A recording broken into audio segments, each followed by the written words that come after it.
I'm so glad you are here because I know that you have not given up on love. You are still hopeful that you're going to be able to find a good man and enjoy essentially that cliche happily ever after. Although the truth is, based on your past experiences and even your current experiences, it doesn't seem like it's possible.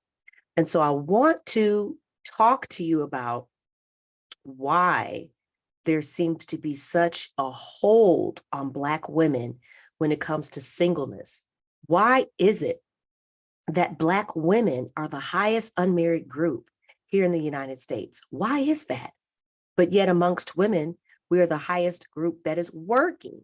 That means of all the women who are in the workplace, in the workforce, Black women are the ones who are working the most. So, why is it that these hardworking women don't get to come home to a man who provides, protects, supports, and loves? That's what I'm going to be breaking down for you in this training today. And I hope that you will get the value that you came to receive and also some insights, some breakthroughs, and hopefully some powerful shifts. Now, one of the things I know that you no doubt have experienced is the white standard of beauty and being compared to that throughout your lifetime.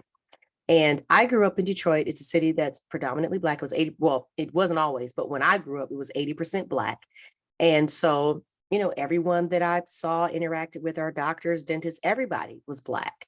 So the kids that I went to school with, the majority of them were Black, although there were white students, there were Indian students, there were students of other ethnicities.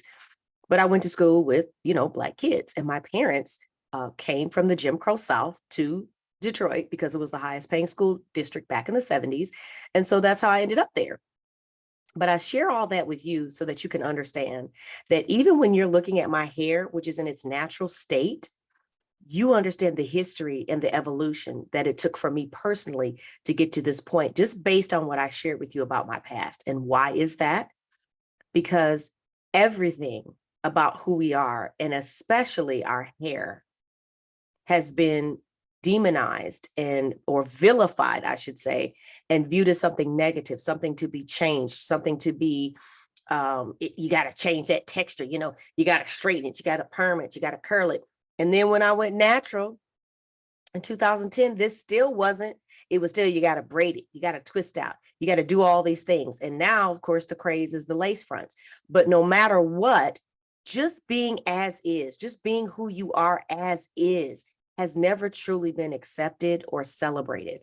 It's certainly now a lot more, accepted, generally speaking. But there are so many Black women who still have this form of self-loathing and self-hatred about themselves, even with their hair. That is a healing process that I had to go through, okay, and learn to fall back in love with my hair. Not just when I went natural in 2010, but when I really stepped into just allowing myself to be, which was essentially last year. And I'm going to tell you, that doesn't mean that I still don't wear wigs or that I still won't do different styles. But here's the thing. I don't wear wigs or wraps or cover my hair because I'm sick of it, or I just need to put it somewhere, or I just need to do something with it. No, I do it because I want to have a different look, a different hairstyle, or I didn't have the time to properly fluff my hair like I like it to look when I'm going to wear it like this. So I put on a head wrap or I put on a wig, whatever. But it is not because I view my hair as a problem or as something that needs to be tamed, managed, or it's just do something with it. I don't feel like being bothered with it. I do not use negative terminology when it comes to my hair. Now, why am I emphasizing hair so much? Because it is such a universal, shared negative experience across all Black women in the United States. We've had this experience. And it is just one microcosm of our appearance that we had to deal with growing up. And specifically, I'm talking to women over 40, Gen Xers, because we grew up different in a different generation. When we were in school, there was no internet, right? And so wasn't nobody wearing their hair like this, that wasn't getting talked about and told how nappy their hair was.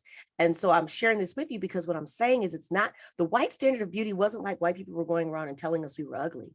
We were saying that to each other.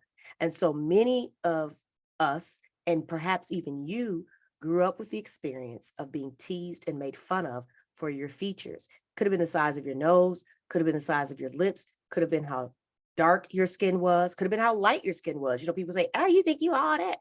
All of that could have been how short your hair was, how long your hair was, how curly it was, how straight it was, whatever.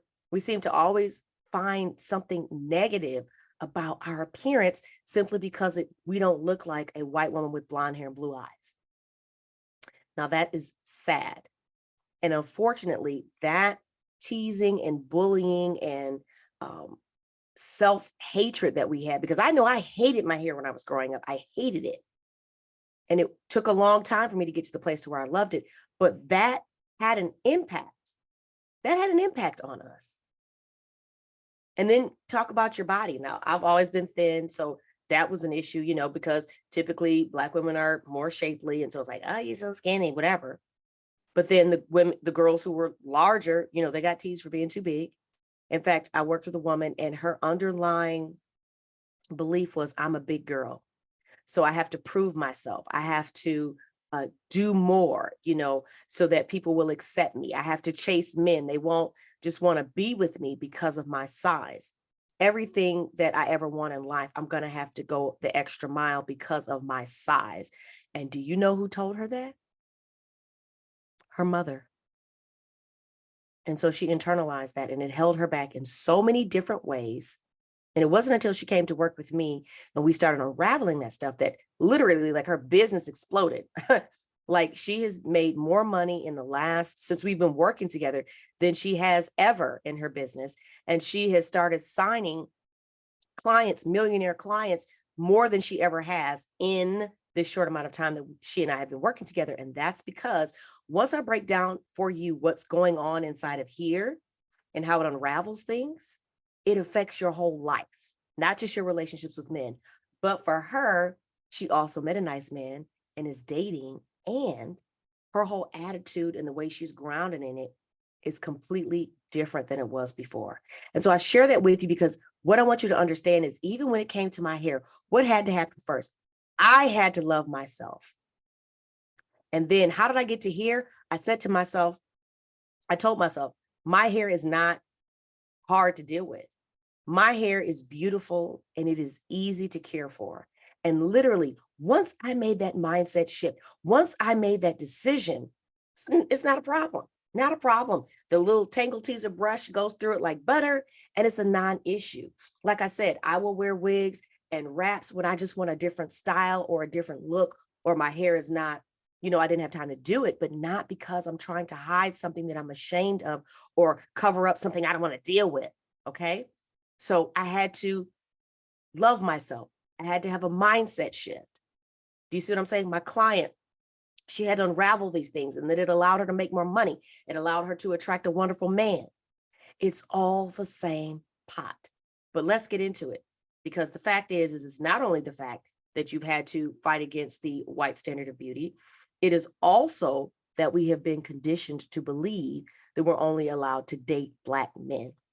Now, I know for me, like I said, I grew up in the city of Detroit, so I was just around Black people all the time. And it wasn't that we thought, white guys that we ever came into contact with were ugly, but it was just that we were invisible. I don't know if you ever felt that, but when we would go to the mall and the suburbs, you might see some cute white going not like we were going to make a move or something, but sometimes you see cute guys, you make eye contact, whatever. And it was like we were invisible. They didn't even look at us. And we just kind of assumed and accepted, well, that's just how it is. Now, I never had any sort of moral issue or prejudice issue against dating white men or men of any race. But the simple fact was, it's just the environment that I was in. It was just, that's who I was all around. It was Black men. So my first husband was a Black man. Okay. And then when that relationship ended, I ended up meeting my second husband, who is a white man. And what's interesting about that is that I realized when I met him, when he expressed interest in me, that I had some preconceived notions and prejudices and things that I had to work through, because my concern was that, yes, he's a white guy. I mean, a nice guy, but could he really relate to or understand my experience as a Black woman? And come to find out with my husband, because I relied on God through the entire process, I was totally clear on what it was that I wanted. And I had been through the process that I walk my clients through to unravel this ball of yarn that is our mindset when it comes to ourselves, men, and relationships. So I was prepared in that way, but it wasn't until I was faced with this actual interest that I was confronted with my own things, hangups that I had. And the biggest part of that was, like I said, I didn't think that he could understand my experience as a Black woman, as a minority, not because I thought it was wrong, not because I had an issue with it. It was just my concern was more or less, how would other people receive that relationship? And then what would we have to deal with as a result? Well, God showed me, do not judge a book by its cover. As I got to know my husband, I learned that not only could he understand my experience, but he also had a deep love and appreciation for my culture. Why? Because the man who raised him was a Black man. His father, his dad, that's who he calls his dad. His mother married him when he was about a year and a half old. His biological father was a deadbeat alcoholic drug addict. But this Black man who himself had never had a father, so he himself was a fatherless boy. So you could say, oh, he could have been a statistic, oh, he could have been a stereotype, but he wasn't. He loved and raised my husband like he was his own since he was a year and a half. And so my husband's experience growing up in a mixed family and having a biracial sibling, because they ended up having a daughter, his sister, and traveling through the South and other places and living in the South and dealing with the prejudice and the looks and the comments and all those types of things. They would travel, and when they would hit certain states, they wouldn't even stop to go to the bathroom. They're like, we just got to get through here. So he understood, because he himself had experienced a measure of that. Is he going to know exactly what life is like as a Black woman? No. A Black man doesn't even know what it's like to be a Black woman because he's not a Black man. So we can only truly know. But just knowing that he understood what it felt like to not be accepted, to be on the outside, it shaped him. And he is one of the most judgment-free people I've ever met. You know, like I said, I'm the one to be having all the hangups and stuff. But I share that with you to say that what God showed me was, do not judge a book by its cover. We have the same interests. We share the same faith. We love the same kind of music. And his skin is a different color than mine. And the fact that he is a man of good character and good qualities has nothing to do with his skin tone. Nothing. And everything to do with who he is. So when we learn as Black women that we are allowed to love good men for who they are, not what they are, not the packaging that they come in, then we get to open ourselves up to the opportunity to experience good love, true love, because it could be a Black man, it could be a white man, it could be an Asian man, it could be an Arabic man, it could be any man that has the qualities and characteristics that when you are in his presence, he brings out the absolute best in you. You all share the same values, the same, goals, beliefs, all those things.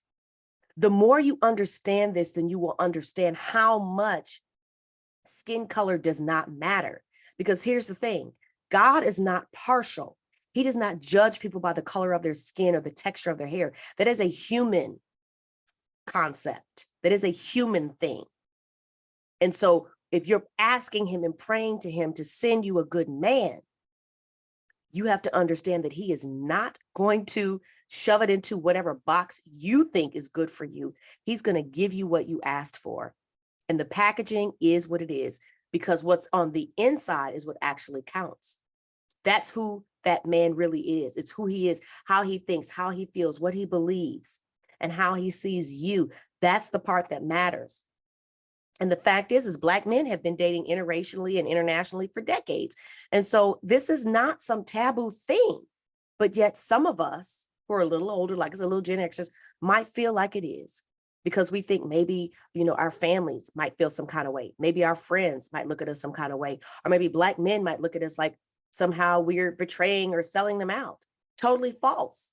Totally false. It's not about having some fetish like, oh, well, I'm only going to date white guys, or, oh, I'm only going to date Asian men, or it's not a negative mark against Black men. We're not talking about them at all. We're talking about you. And if the love of your life happens to be Black, great. If the love of your life happens to be white, great. If the love of your life happens to be Arabic, great. If the love of your life happens to be Asian, great. If the love of your life happens to be someone from a country you never even heard of, wonderful. Who cares where he's from? Who cares what package, he came in? At the end of the day, it's just going to be you and him laying up in that bed together. So it don't matter what nobody else thinks that ain't in your relationship. They never had a vote. And in all them years that you have been single, all those toxic relationships you've been spending time healing from, yeah, they ought to be celebrating the fact that you have finally found someone who loves you for who you are. Doesn't matter what his color is.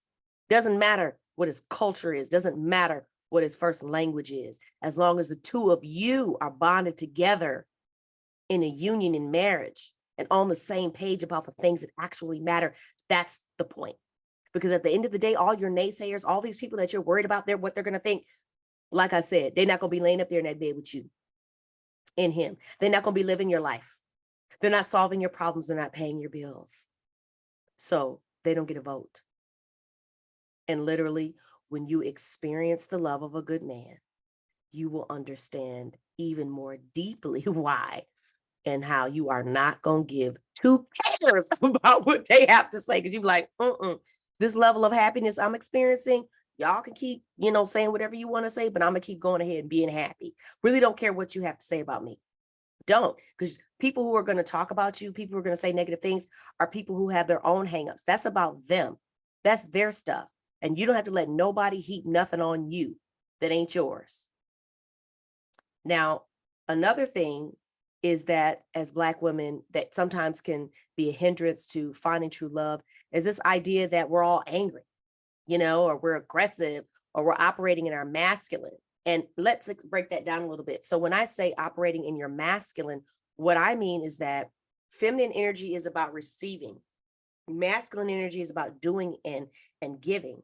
And since the reality is the majority of single mothers in this country are Black, there are a lot of Black women, maybe even you, who were raised by a single mother. Now, what that does for you is it teaches you how to be alone. It teaches you how to be independent. It teaches you how not to depend on men. You may, in fact, even have a negative view of men. And even if your mother was married, that relationship might have been toxic, or you might have seen her diminish her voice or her values for the sake of her relationship. And so you may have internalized that to mean, I don't want to be like her. Or you may attract men who are like your father and who make you feel the way you saw her feel, or make you feel the way your father made you feel. Because your parents, by their presence or absence, had the biggest impact on the type of men that you are attracted to. Your father taught you what to expect from men. Your mother taught you what to tolerate. So you are not angry. You're not aggressive. You probably just have been conditioned to work, to achieve, to succeed in academics, to succeed in corporate, to succeed at whatever you put your mind to. Well, that requires a certain level of discipline and drive and ambition. And that doesn't necessarily mean that you are trying to be a man or outman man. But what it can mean is that you don't know how to temper that so that you at the same time are being powerful and feminine and not just masculine, being in this masculine energy where you feel like you have to go toe to toe with men. If you have an issue with men holding the door for you, if you have an issue with men picking up the check, if you have an issue with men doing things for you, it feels uncomfortable. You're like, well, I can do it. If you're getting to the door and you're just walking so fast that because you got to get the handle, because it makes you feel weak, because it makes you feel like, well, I'm not a damsel in distress. I don't need this. If it makes you feel like that when a man tries to do things for you, well, that's not the man, honey. That's you. And so a part of that comes from, all of it comes from what you saw growing up. And then the validation you got in your career and your business, because of course, you're going to continue to succeed because you're determined and you're focused. You're going to keep winning. But when it comes to your relationships with men, you have to learn how to shift out of that, because you can be feminine and powerful. You don't have to be masculine and try to outman men or prove to them that you don't need them or you're somehow whatever. Because yeah, are we equal to men? Absolutely. In intellect, whatever. But are men typically physically stronger than women? Yes. Do I want to carry my groceries into the house if I got a man? No. Do I want to go get the oil changes, cut the grass? No, I don't do that. And by me doing it for myself, what am I proving? I'm not proving anything. Nobody's going around keeping score. See, you don't need a man because you can do all these things by yourself. Well, guess what? He's doing a lot of stuff by himself too, but he doesn't want to do all those things. He's looking for a woman that they can come together and create a balance. So there's a sharing of life, a sharing of things. And you may desire to share, but you may struggle to understand how to do that without feeling like you're putting yourself in a position to be left in a lurch emotionally, financially, etc. As if somehow you partnering with a man, it's diminishing your independence in a way that makes it, well, no, I can still take care of myself. I can still, if a man, a good man has committed to you and said he wants to care for you and protect and provide and lovingly lead your family, you can lean back. You can lean back and receive that. Because the fact that he is trying to care for you, receive that. It's not a competition. If anything ever went down, guess what you can do? You can go right back into that independent mode you used to be in. Congratulations, you know how to take care of yourself, as should every adult. All adults should be independent and responsible. So that's just how it should be. But you know how to do that. So you've lost nothing. You are in this relationship, and if it all hits the fan and goes crazy, you just go back to doing that. You don't forget. Okay? But you don't have to be that way. And you don't have to make it hard for men to love you. Now, you're saying, okay, great, Jamila, you tell me all this stuff, but what's the how? So let's break it down. I'm going to share my screen with you now, share a few slides that I put together. Okay. So we've already kind of talked about your experience, right? You no doubt have built an absolutely phenomenal career. And let me see if I can move this down. Let's hide. Okay. All righty. So you absolutely have built a phenomenal career. Like I said, you're in your late 30s, you're over 40, maybe even over 50. You perhaps maybe have even been through a divorce. You've had some negative experiences with men, but financially, as far as stability, you've got your own. You got a car, you got a house, you got a career, you got a business. You're stable. You can take care of yourself. But you also, that success that you've created in your professional life, you're also not seeing it in your personal life. And you're not understanding what's the disconnection. Well, what I want to let you know is the fact that you have succeeded in all these other areas, academically, in your business, in your career. The fact that you have created success in your life is the proof and evidence that you know how to be successful. And so the fact that you know how to stick to something long enough to be able to create a result, that is how you become successful. And you've already done it. And so it's a matter of shifting that over into this lane. You already know how to be successful. So it's shifting it over into this lane of finding a good man. Okay. But now let's talk about how you got here. How did you get to this place to where you feel all these things about yourself? You know, the white standard of beauty, feeling like you're only allowed to date Black men, feeling like you've been stereotyped and all these different types of things. It's your belief system. That means what's going on in here.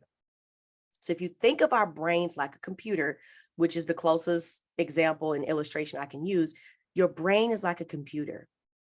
You may or may not be familiar with the term limiting beliefs, but it's basically like the programming that runs on a computer. It's the programming that runs in our brain.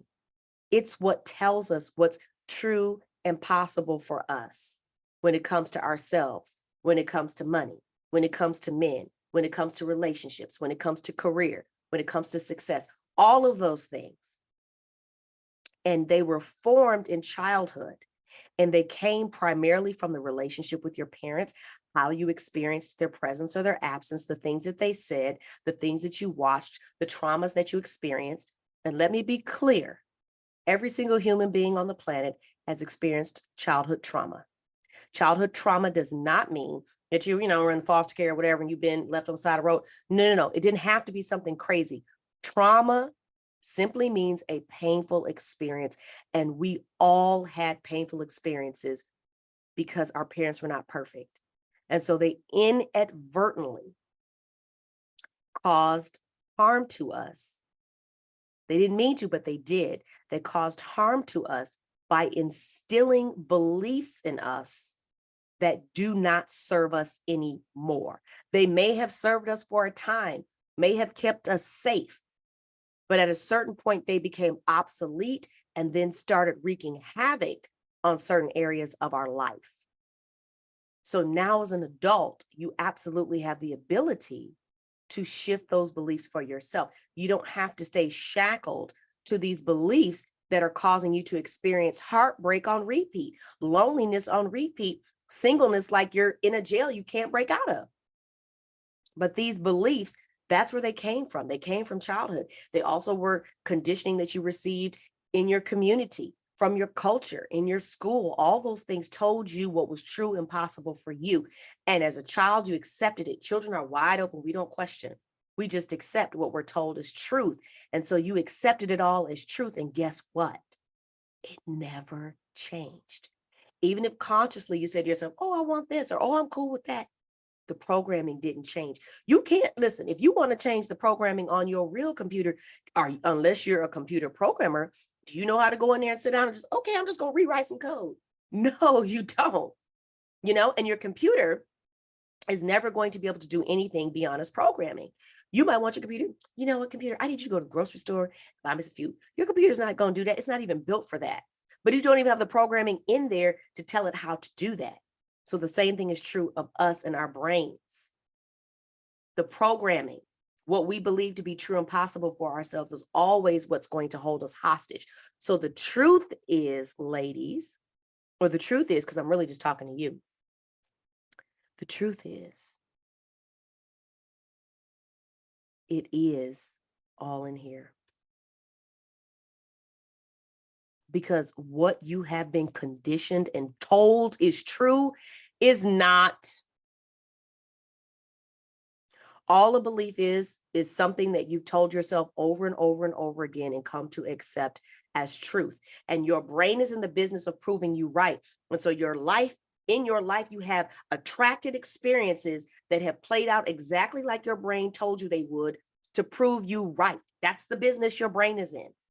And so not even knowing that all of this is happening on a subconscious level, you could begin to draw conclusions like, well, why are all men this way? Why don't any man commit?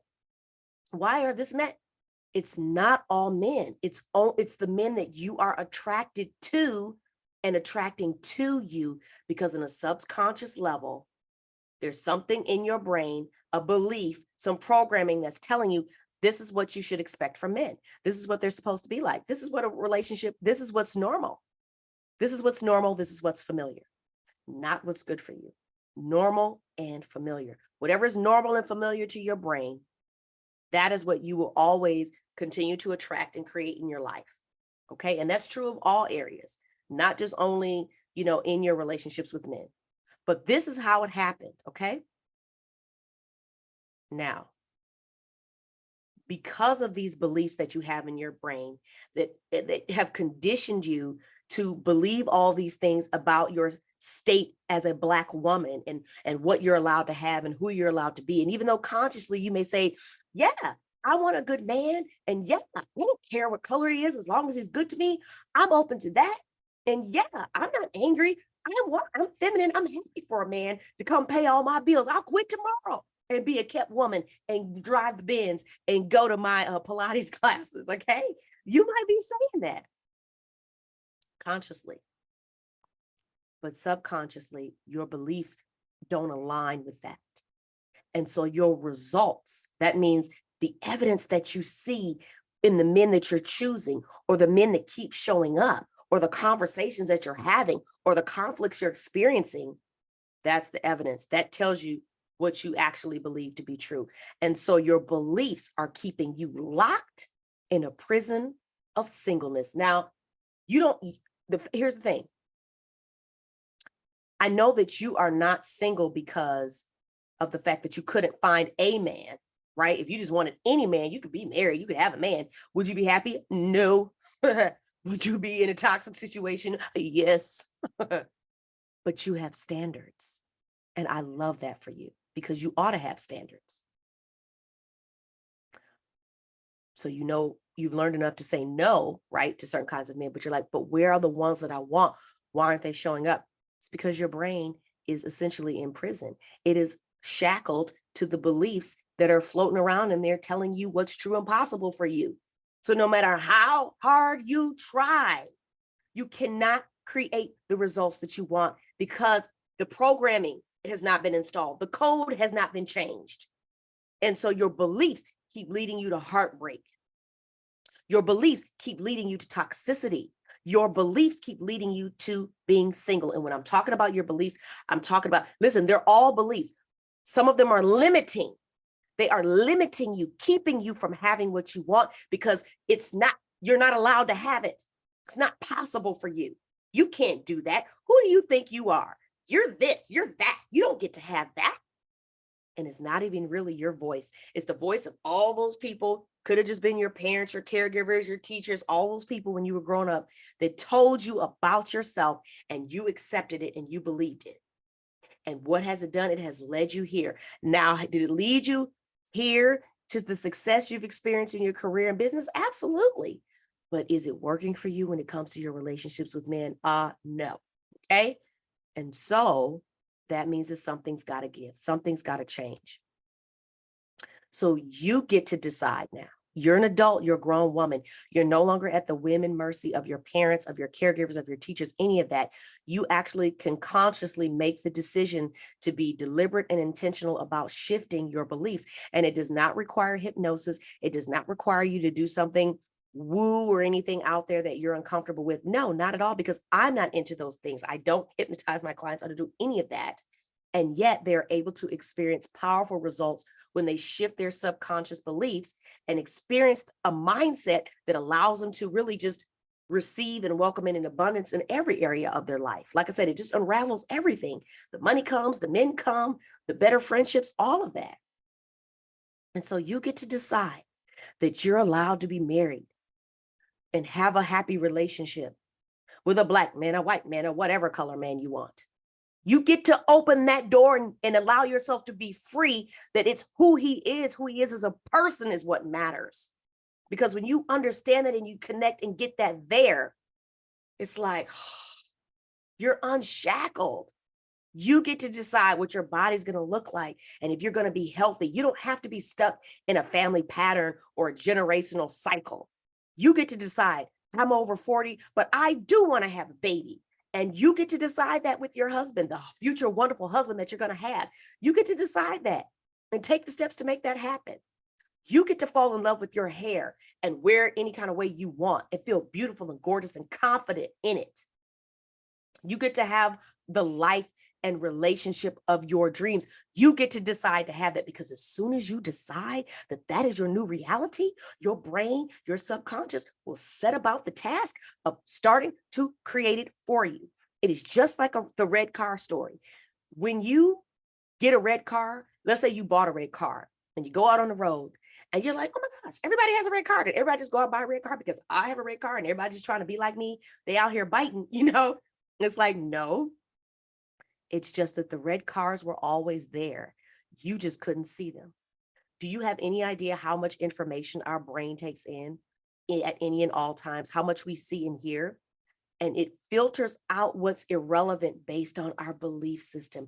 It only tells us what's relevant to what we believe to be true and possible for ourselves. It only tells us what's relevant to what we are trying to create, because we're always trying to create what it is that we believe to be true. So when you change what it is that you believe to be true for you on a subconscious level, then you will begin to attract new opportunities. You will begin to attract different caliber men.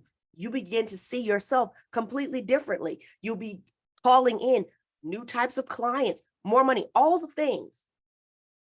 But it all starts in here. Now, the point of this is not to diminish, of course, the experience that is very real in this country when it comes to prejudice, racism, all of these societal things. But here's the good news. None of that matters. Did you read what I put on the top of the slide? You get to decide. You get to decide what you're going to think, feel, and believe to be true and possible for you. Nobody else gets to tell you anymore. Statistics are just information, but you have been breaking through statistics your whole life. You are the first woman in your family to have done a multitude of things that you never saw your mother do, that you never saw any other woman do, whether it be the title of your education, whether it be your job, whether it be the fact that you're an entrepreneur, you have your own business. Whatever it is, you have already been trailblazing through life and knocking statistics left and right. You're not a statistic. So statistics don't mean anything to you as far as telling you what you're not allowed to have. Oh, because the majority of Black women are single, I now have to be single. False. That's just information. That just happens to be statistically, that's where the numbers are, but it ain't got nothing to do with me. That's nice. Thank you for the FYI, but watch this. Consider it just another statistic that you are about to blow past that does not apply to you, because there are Black women getting married every day. There are Black women in healthy relationships every day. Even though the statistics say the majority are single, it didn't say all of them. So the fact that there are Black women like me enjoying happy, healthy, fulfilling marriages to good men is your evidence that it's possible for you. And I met my husband in my late 30s, mid to late 30s. So it wasn't like, and I had been divorced and all that. I started having kids. I had my kids at 37, 39, and 41.